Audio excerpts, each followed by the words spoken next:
Sushant Singh Rajput case में जो CBI की टीम फॉरेंसिक एक्सपर्ट्स के साथ अंदर गई थी, 6 घंटे क्या क्या किया, ये पूरी डिटेल मैं हिना कुमावत फिल्म विंडो पर आपको बताऊंगी। दरअसल क्या क्या हुआ है घर के अंदर और किस तरीके से पूरी जांच चली है, उसको लेकर हम आपको कुछ इन्फॉर्मेशन देने जा रहे हैं। ये जो पूरी टीम गई थी, 6 घंटे अंदर रही।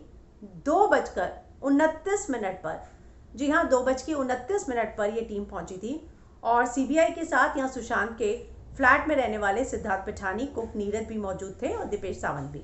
इतना ही नहीं, फॉरेंसिक टीम ने ये पूरी जो टीम पहुंची थी वो जो है सुशांत के वजन के हिसाब से डमी लेकर गई थी। फॉरेंसिक डिपार्टमेंट के 6 लोग थे जो कि फिजिक्स और केमिस्ट्री डिवीजन से थे और एसआईटी के साथ सुशांत के फ्लैट पर पहुंचे।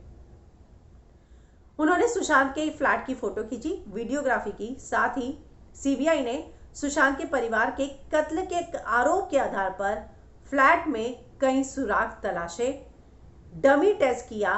नीरज और सिद्धार्थ पिठानी की मौजूदगी में उनको कहा कि आप सारी चीज़ों को रिकंस्ट्रक्ट कीजिए। आप उस समय कहाँ मौजूद थे, कब आपको पता चला, आप उस समय किस रूम में थे, कब आए, कितनी देर लगी, दरवाज़ा खोल के आप कैसे भागे, राइट में गए, लेफ्ट में गए, ये सारी चीज़ों को उन्होंने रिकंस्ट्रक्ट कराया। सुशांत के फ्लैट की वीडियोग्राफी की। सुशांत के कमरे, घर, खिड़कियां सभी के फिंगरप्रिंट्स लिए हैं। इतना ही नहीं, डमी को पंखे से लटकाया गया। सिद्धार्थ और नीरज के बयानों को वेरीफाई करने के लिए कैसे उस दिन बॉडी नीचे उतारी गई, कैसे कुर्ते को काटा गया, किसने काटा, ये सब प्रोसेस में कितना टाइम लगा, ये भी नोट किया गया। फोन कॉल के बाद पुलिस के आने तक कौन कौन कहाँ था, किस किस ने क्या क्या किया, सारा रिकंस्ट्रक्ट करवाया। पुलिस के आने पर डेड बॉडी कहाँ रखी थी, किन हालात में थी, कैसे बॉडी को बैग में रखकर नीचे लाया गया, ये सभी रिकंस्ट्रक्ट हुआ। एसआईटी ने सुशांत के फ्लैट पर छत पर भी फोटोग्राफी की। फ्लैट के सभी एग्जिट और एंट्री पॉइंट की संभावनाओं को समझने की कोशिश की कि कहाँ से कोई आ सकता है, खिड़की से आ सकता है, मेन डोर से आ सकता है, किसी और रूम से उस रूम का रास्ता जुड़ा हुआ था, कहीं से भी किसी भी तरह उस रूम में एंट्री हो सकती थी, ये किया।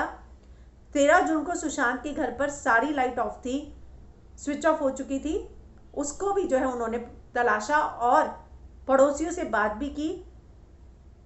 बिल्डिंग में रखे गेस्ट रजिस्टर को तलाशा कि उसमें किस किस की एंट्री हुई थी।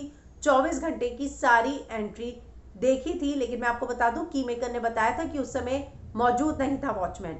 14 जून को कॉल मिलने के बाद मौके पर पहुंचे, उन सभी के बयान दर्ज किया।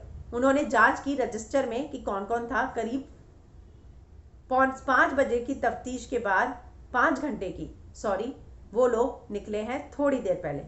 तो इस तरह ये सारी चीज़ें जो हैं उन्होंने पूरे दिन लगभग 6 घंटे में पूरी की है। सुशांत के घर का रूम का रास्ता कहीं से कनेक्टेड था, कोई खिड़की के से आ सकता है, कोई दूसरे फ्लैट से आ सकता है, कोई दूसरे रूम से आ सकता है। दरवाज़ा क्या बाहर से ही लॉक हो सकता है या अंदर से भी लॉक हो सकता है। उसकी कंप्यूटराइज की जो है अगर नहीं थी तो उसको तोड़ने का कोई और ऑप्शन था।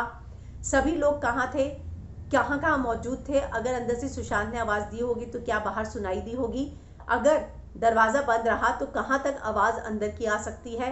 ये सारा डायमेंशन जो है उन्होंने चेक किया है। तो लगभग 6 घंटे इन सारी चीज़ों पर जो है सीबीआई टीम ने, जो फॉरेंसिक और सभी एक्सपर्ट शामिल थे, उन्होंने इस पर काम किया है।